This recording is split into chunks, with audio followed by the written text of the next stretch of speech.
Hello! Today I thought I'd bring you 5 Simpsons episodes I feel should have more attention and I suggest you check out. I hope to make this the first of a series, so if you enjoy, please drop a like and I'll hope to get you regular updates on 5 episodes that I just think are neat. Without further ado, let's dive in.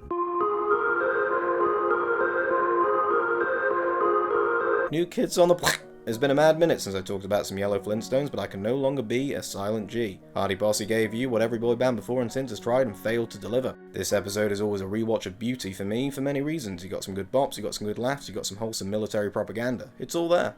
And to top it all off, you get a cameo from NSYNC. No jokes about NSYNC, I like NSYNC. In the commentary for this episode, it is revealed that Justin Timberlake's only note with his script was that he didn't like that his character said word. He didn't feel the line suited him, as it wasn't something he said. So understandably, the writers made sure to make it nearly the only thing he says throughout the entire episode. But yeah, I consider this episode somewhat of an underrated gem and highly suggest you check it out, regardless of how much Skinner stands in your way. Even at the edge!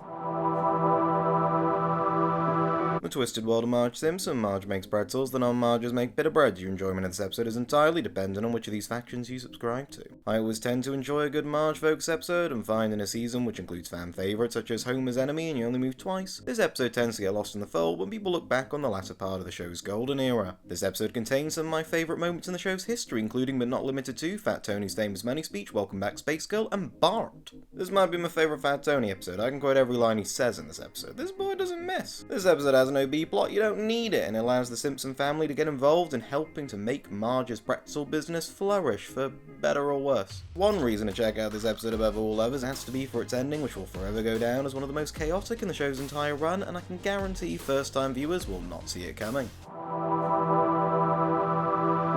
Monty can't buy me love. Mr. Burns fights the Loch Ness Monster. I cannot stress this enough. That's it. That's the sell. Yeah, you get plot before and after that. Do you really need it? Is that information important to you? If you're thinking of anything after Mr. Burns fights the Loch Ness Monster, other than thinking again about Mr. Burns fighting the Loch Ness Monster, then frankly you don't deserve to watch it. So just stop watching this video. Pop on The Simpsons Season 10, Episode 21, Monty Can't Buy Me Love. Watch the beyond anime level fight between Mr. Burns and the Loch Ness Monster. Come back to this video and comment a humble thank you for informing you of the greatest piece of visual media ever produced. In Marge We Trust, this is one of my favourite episodes in the show's entire run, and I adore its main story so much that when discussing it I often forget that this is the episode with Mr. Sparkle. You get a great story of Marge shining a positive light on the residents of Springfield by offering a friendly ear and her own pearls of wisdom, causing Reverend Lovejoy to fall into a slum after finding a loss of purpose after Marge becomes every Springfielder's first choice. This leads to the episode shining a rare spotlight on one of Springfield's lesser explored side characters. This episode succeeded in taking a seemingly one-note character and excelling him into quickly becoming one of my personal favourites. Reverend Lovejoy is a man who chose his profession purely off his own passion and willingness to help, however years of circumstance and Flanders have slowly beaten him down to where he's a shell of his former self, and takes his role for granted, and it's only when he loses this role does he realise how far he has fallen and mourns what he once had. Leading to a call to action and a third act that I'm not going to spoil. Also, I love Mr. Sparkle. No one's hating on Mr. Sparkle. I just feel that what else this episode offers shouldn't be considered lesser when it boasts strong storytelling and heart. If you've seen a good amount of Simpsons, chances are you've already seen this one, but if you haven't, please watch it, and if you have seen it, watch it again.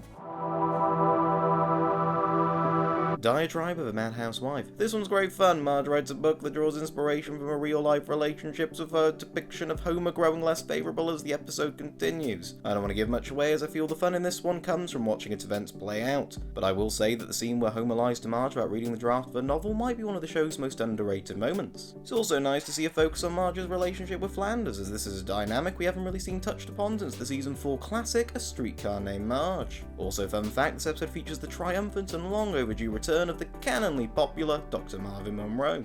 There you are, 5 episodes I just think are neat. Thanks for watching, and I'll see you at some point.